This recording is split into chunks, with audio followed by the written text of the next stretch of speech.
Pernah saya lagi nyetir mobil juga, begitu ada ide melihat di jalan ada satu, oh ini ide bagus. Terus saya berhenti, saya catat. Biasanya saya berkali ada kertas di mobil, saya catat. Nanti di rumah.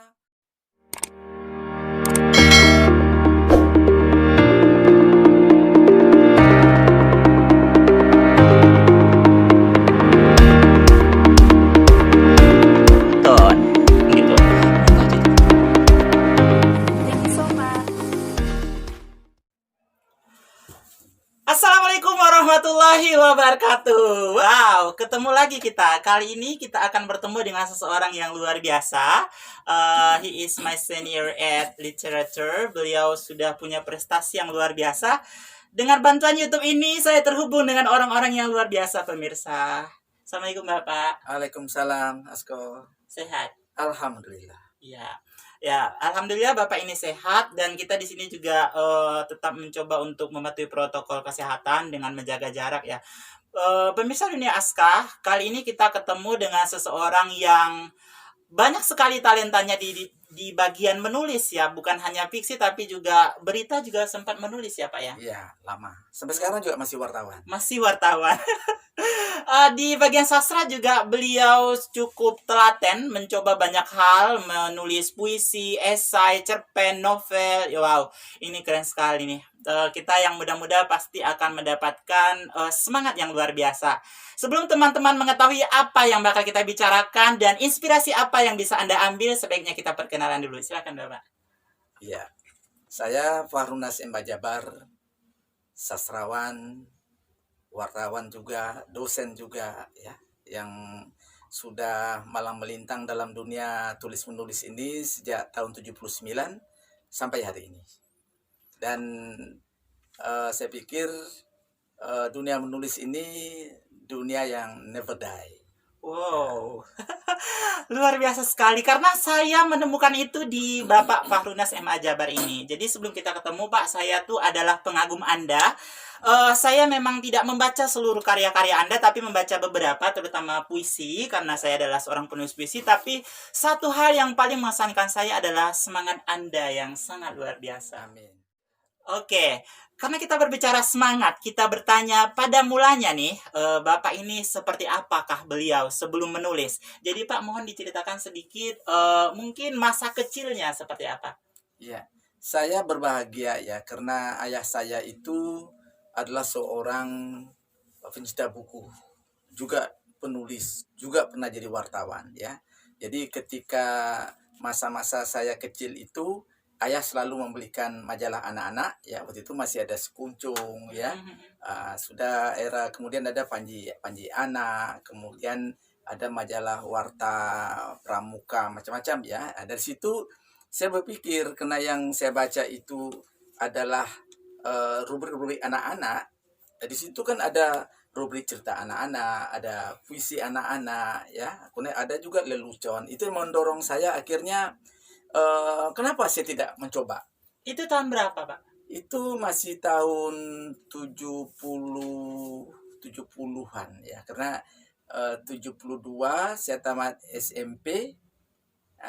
Waktu itu 72 tamat SD, 75 tamat SMP. Waktu itu masa-masa saya lagi bergumul lah, pikiran saya itu, oh saya harus bisa jadi orang, harus bisa nulis ini, seperti itu kira-kira. Pada masa itu pertama kali ingat itu membaca itu kapan? Jadi gini, dulu dari ayah saya itu kan waktu itu jadi kepala kantor Depen di Bengkalis ya. Jadi dari Pekanbaru ke Bengkalis itu naik kapal BO 13 itu kapal besi ya. Jadi ayah ini biasa ambil kamar di sana. Akhirnya di situ ayah ini membawa buku-buku. Selesai itu tuh buku untuk yang bacaan ayah saya ya, namanya Godaan Setan. Karya Kiai Haji Haji B. Arifin, ulama Surabaya waktu itu. Godaan Setan. Buku itu buku sastra atau buku agama. buku agama? Jadi buku agama itu karena perjalanan lama kan 15 jam. Akhir 3/4 buku tuh berhasil saya baca. kisah-kisah bagaimana orang digoda oleh setan seperti itulah. Mm-mm. Tapi itu yang akhirnya budaya membaca saya itu semakin tumbuh karena ayah selalu membelikan buku-buku itu ya. Nah, lalu di dalam ketika ayah membelikan ada majalah Sekuncung, saya mulailah nulis cerita anak, nulis coba dengan terbata-bata. Akhirnya tulisan saya pertama itu berupa lelucon sebetulnya, dimuat di majalah Sekuncung. Jadi apa yang Anda baca, majalah apa yang Anda baca, kemudian Anda dimuat di situ ya? Ya, jadi itu karena kan itu nantang kan. Apa yang saya baca ini lihat kan biasa dibuat itu. Misalnya yang nulis pelajar SD kelas 4, kelas 3 seperti itu. Baik, saya ingin apa nih melompat sedikit ya. Bapak Farunus Emma Jabar ini punya abang ya. Almarhum Pak ini ya, Hamid Jabar. Abang sepupu. Abang sepupu ya? Ya, jadi Jabar ini memang nama kakek, keluarga. nama Oh, kakek. nama kakek. Kakek kami namanya Abdul Jabar, Mm-mm. bapaknya Hamid namanya Zainal Abidin Jabar. Hmm. Ayah saya namanya Mansur Abdul Jabar. Oh ya, karena tidak ada podcast ini pemirsa, saya kira itu adalah saudara kandung dari Bapak Farunus Emma Jabar. Saya pengen tahu apakah Bapak Hamid Jabar ini mempengaruhi Anda atau seperti apa? Oh bukan, saya tahunya Hamid Jabar itu sepupu saya itu ketika saya SMA. Jadi ketika saya SMP udah nulis ya, malah tulisan cerita anak saya itu di Panji Anak. Mm-mm. Itu pernah bersamaan dimuat dengan tulisannya Pak Usnu Abadi. Oh. Jadi bayangkan itu, Pak Iya, Usnu, iya. Pak Usnu dari Singaraja Bali. Iya, iya. Kita belum kenal. Iya, iya. Begitu saya clipping, saya buka belakangnya. Iya. Tuh saya ada ketemu di Pekanbaru. Di belakang itu tulisannya Pak Usnu. Gitulah. Jadi dunia itu memang kecil lah ya. Iya, iya. Jadi waktu udah SMA, saya pun udah nulis di mana-mana di majalah Anita, majalah Hai, di majalah Gadis, majalah Prediksi Putra, udah banyak ya. Waktu itu saya udah merasakan honor waktu SMA ya. Mm-mm. Waktu itu saya cerita dengan ayah. Mm-mm. Ini kok ada namanya Hamid Jabar. Mm. Waktu itu ayah bilang, oh ya itu mungkin anaknya Mm-mm. abang ayah yang Mm-mm. Zainal Abidin. Mm-mm. Itulah akhirnya dicari-cari, memang benar. Itulah akhirnya timbullah minat saya itu pengen niat saya harus ketemu ini Hamid Jabar. Gitu. Pertama kali kan Bapak ini kita ketahui banyak sekali yang Bapak tulis ya, cerpen, novel dan segala macam itu. Yang pertama kali ditulis pada mulanya itu jenis tulisan apa? Itu tadi yang waktu kan saya mulai dari SD kelas 5 kelas 6 itu dan nulis ya. Mm-mm.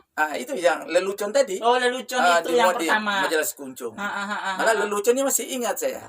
iya, seperti apa ini mungkin Lelucon luar biasa ya, karya ini memang harus diabadikan sampai diingat sampai sekarang. lelucon Ya? itu tidak orisinal saya. Iya, Kadang-kadang iya. mungkin guru bercerita ya. Mm-mm. Jadi ceritanya itu si Ali terus disuruh oleh bapaknya manggil Delman. Kalau sini kan Bendi. Mm-mm. Kata bapaknya sama Ali, karena jalan tepi jalan besar ya. Tuh panggil tuh Bendi. Ayah mau pergi. Ya, kita mau pergi gitu. Terus oleh si Ali ditunggu di tepi jalan itu. Bendi lewat, bendi kosong, cari bendi kosong pesan bapak Iya. gitu ya. Bendi kosong. Udah sampai 5 bendi ndak diberhentikan oleh si Ali. Mm-mm. Terus bapaknya manggil. Mm-mm. Mana bendinya? Mm-mm. Kata si Ali, nggak ada bendi kosong, Pak. Mm-mm. Loh, itu yang lewat tadi. Oh, itu kan ada kusirnya. Iya. Jadi Iya. lelucon seperti itulah kira-kira. Jadi Iya. akhirnya dimulai itu pertama saya berbentuk lelucon. Tetapi prosa saya pertama, cerita anak saya pertama itu dimuat di majalah Panji Anak. Panji Anak itu merupakan suplemen dari majalah Panji Masyarakat Iya. yang sangat monumental sekali, yaitu majalah yang dibangun oleh Buya Hamka ya. Waktu itu dalamnya ada Panji Anak, yang itu saya menulis dengan Pak Usnu di Panji Anak itu. Waktu itu saya lihat orang ada dongeng di sana, ada cerita anak. Waktu itu saya coba ngayal-ngayal aja. Akhirnya prosa saya pertama, prosa anak yang dimuat pertama judulnya Raja Molanza yang Gagah Perkasa. Jadi waktu dimuat, karena itu ada cerita kawin, cerita apa segala macam tuh. Saya diledekin oleh abang-abang, kakak. Karena waktu itu saya masih kelas 1 SMA. Ini udah cerita kawin, udah cerita apa, gitu lah. Jadi Itu yang prosa saya pertama itu adalah dongeng di majalah Panji Anak tadi ya. Nah, kalau cerpen, cerpen ya, yang betul-betul cerpen itu ya cerita di majalah Panji juga sama majalah Kiblat. Ada majalah bacaan anaknya. Nah, itu ada beberapa cerita khayalan ya. Ceritanya mungkin tak terlalu original saya punya ya, karena mungkin abang saya ini ada yang suka dia bercerita sambil menjelang tidur, dia bercerita lalu saya tuliskan. Banyak itu cerita anak-anak yang seperti itu yang dimuat di Panji Anak, di Kiblat tadi.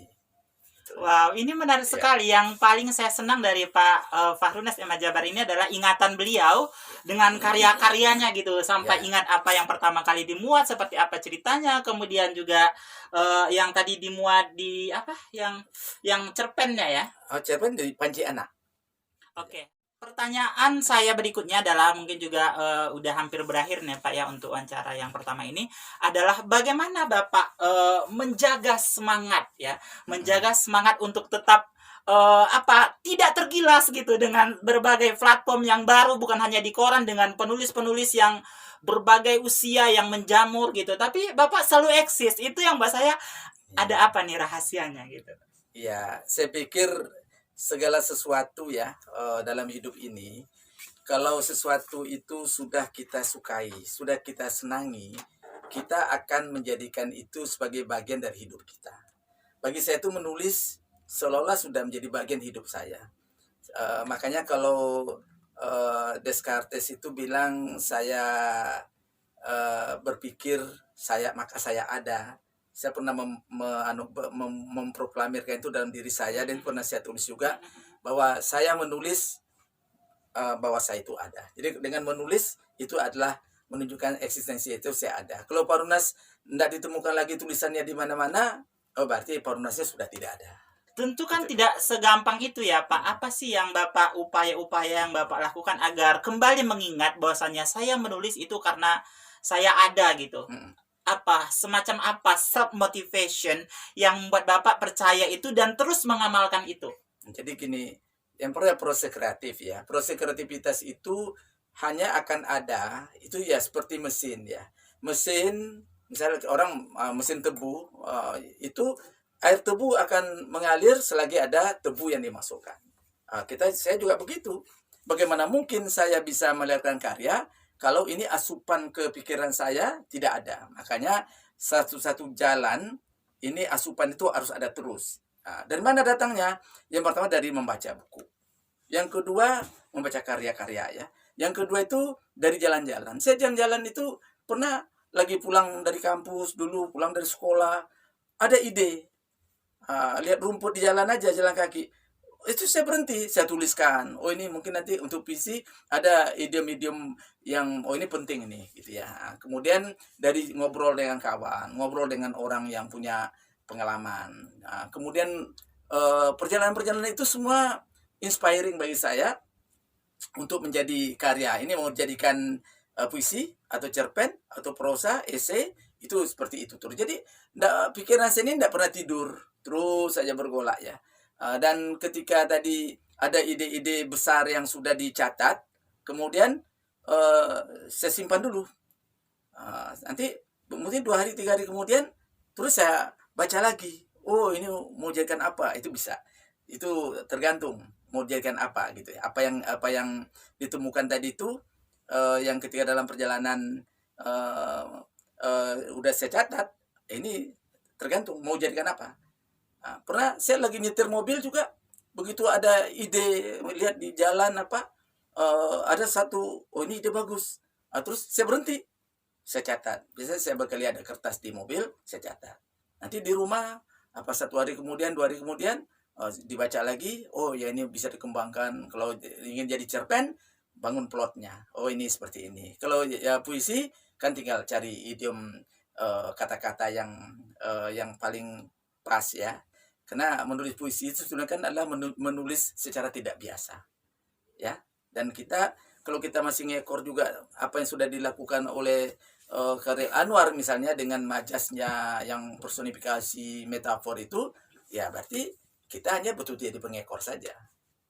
Walaupun tidak semua idiom-idiom baru itu bisa kita pertahankan ya, karena mungkin dari puisi mungkin ada 10 baris, mungkin yang betul-betul original kita tuh mungkin yang dianggap baru hanya mungkin satu atau dua kata yang membuat dia eh, oh ini kayaknya sesuatu yang orang lain belum punya.